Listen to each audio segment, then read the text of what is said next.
All right, let's just talk about this basic concept, something that I was told a lot when I was coming up under my coach, Rob Bernacki. He would always yell at me to have live toes. So let's talk about the difference between live toes and dead toes. Do we always want to have live toes? Is there times when it's appropriate to have dead toes? So the basic difference that I see is your weight distribution. So when I have live toes, this would be a time where I'd want to prevent off balances going backwards, or if I wanted to drive weight forwards on my partner. So now, right now, with live toes, my weight distribution is on my knees. If I have dead toes, yes, it will be hard for me to stand up immediately and hard for me to move around. I'm not very mobile, but now my weight is back on my butt rather than my knees. So what does this mean? It means that if someone's trying to pull me forward, I have the ability to sink back.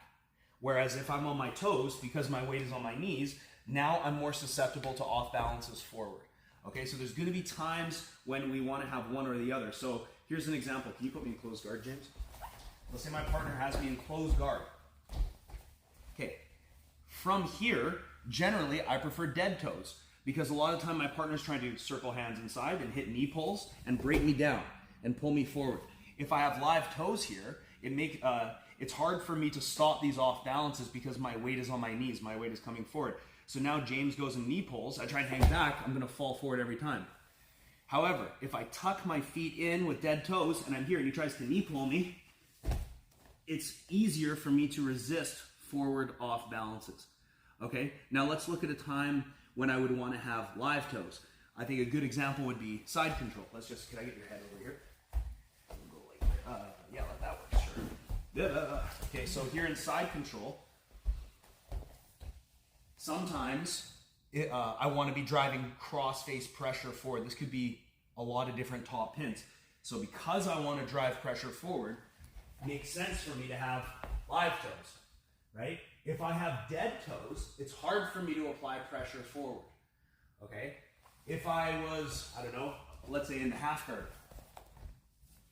and I wanted to drive forward pressure onto a crossface in this direction, I would want a live toes here.